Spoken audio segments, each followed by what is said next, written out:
Hello and welcome to all. This class is for May 24 and November 24 aspirants. Here we will study everything from module sequence wise. Let's start with chapter 1, Nature, Objective and Scope of Audit.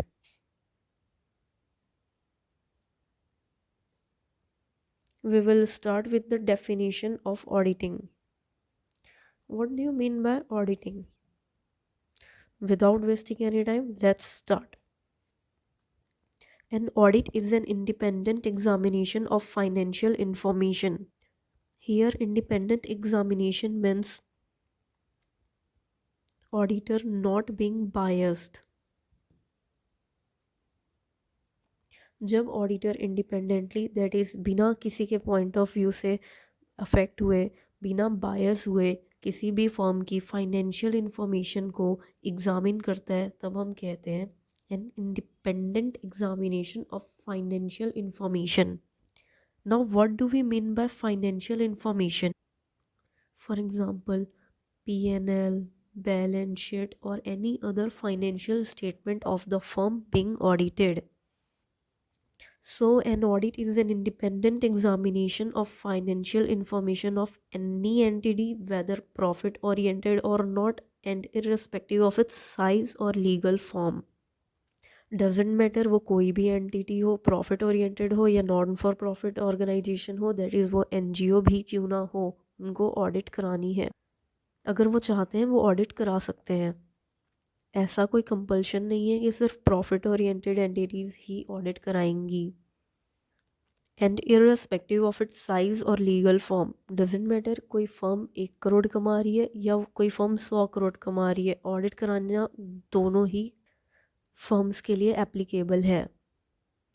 Now most of you must be thinking, जो non profit organisations होती हैं ये क्यों ही audit कराएंगी, या जो छोटी firms होती हैं ये ऑडिट क्यों कराएंगी.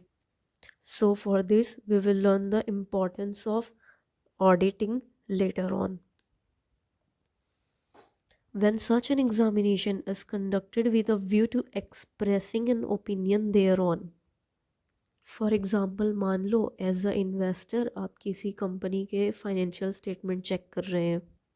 यू वांट टू नो कि वो कंपनी अच्छे से काम कर रही है या नहीं. आप उसकी फाइनेंशियल इन्फॉर्मेशन को एग्जामिन कर रहे हो, आप चेक कर रहे हो वो फर्म कैसी है, कितनी बड़ी है, कितना प्रॉफिट दे सकती है. तो आप ये तो नहीं बोल दोगे ना कि हम ऑडिट कर रहे हैं. ये इंडिपेंडेंट एग्जामिनेशन ऑडिट तब कहलाती है when such an examination is conducted with a view to expressing an opinion thereon. जब आपको इसे एग्जामिन करके कोई ओपिनियन फॉर्म करना हो तब हम कहते हैं audit. Let's recap.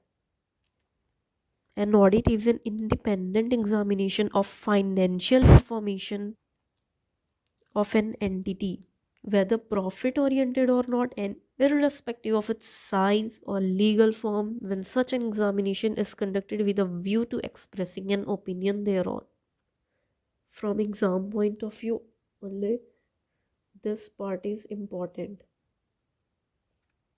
Baki, you can read once this paragraph.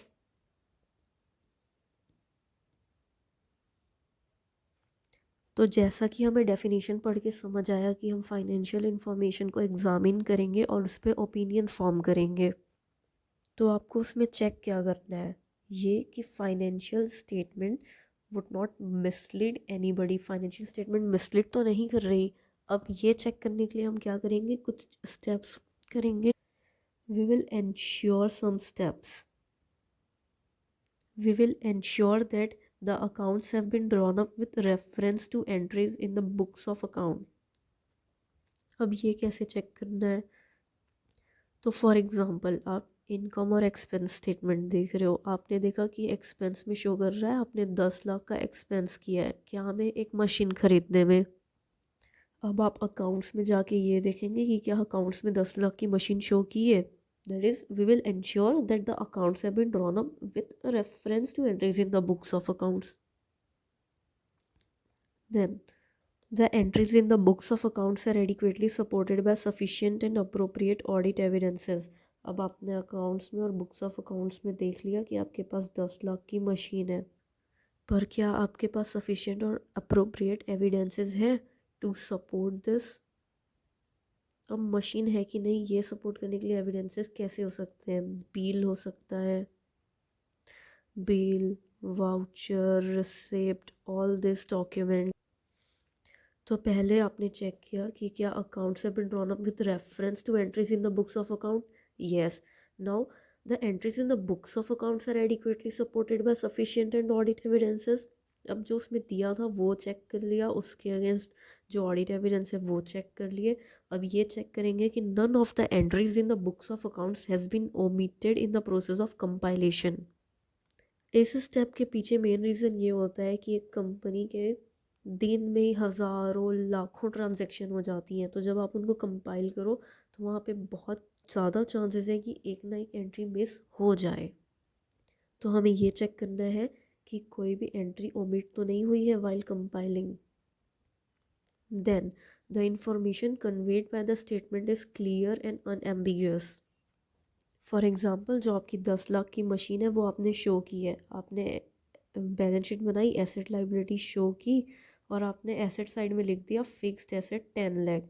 अब उससे सामने वाले को ये कैसे पता चलेगा कि वो 10 लाख का जो फिक्स्ड एसेट है वो मशीन ही है? आप वहाँ पे मेंशन करोगे ना मशीन। तो हमें यही चेक करना है कि जो इन्फॉर्मेशन कन्वे की गई है क्या वो क्लियर और अनएम्बिगुअस है। अब जब हमने ये चेक कर लिया कि क्या जो एंट्रीज़ है वो रेफरेंस में है, क्या उसको सपोर्ट करने के लिए एविडेंस है, क्या कुछ ओमिट तो नहीं हुआ है, और जो लिखा है वो क्लियर और अनएम्बिगुअस वे में लिखा है। अब हम ये चेक करेंगे कि क्या ये सारे amount as per accounting standards है। The financial statement amount are properly classified, described and disclosed in conformity with accounting standards. For example आप इसको ऐसे समझ सकते हो, जैसे अगर अकाउंट्स में आपने पढ़ा हो इंटेंजिबल एसेट्स की अकाउंटिंग स्टैंडर्ड, तो उसमें हम खर्चों को दो तरीके से दिखा सकते हैं, एक एक्सपेंस में दिखा सकते हैं और कुछ खर्चे ऐसे होते हैं जिसको हम कैपिटलाइज भी कर सकते हैं। अब मान लो आपने यहाँ पे शो किया है 10 लाख का खर्चा, पर अकाउंटिंग स्टैंडर्ड बोलता है कि वो आपको कैपिटलाइज करना था और आपने यहाँ पे एज एक्सपेंस शो कर दिया है। आपने ये अमाउंट तो सही शो किया है, पर क्या ये in conformity with accounting standards है? हम ये चेक करेंगे। Then the statement of accounts present a true and fair picture of operational results and of the assets and liabilities. क्या true and fair picture present कर रहे हैं आपका statement?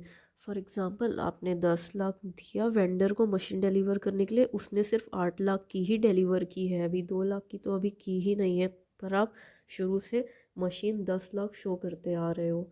तो ये गलत है ना, आपको 2 लाख प्रीपेड एक्सपेंस में शो करना है और मशीन में सिर्फ 8 लाख शो करना है अभी। तो एट लास्ट हम ये चेक करते हैं कि क्या जो स्टेटमेंट है वो true and fair picture present कर रही है या नहीं। This topic is really very easy, इससे एकदम स्ट्रेट फॉरवर्ड क्वेश्चन आता है। Let's recap.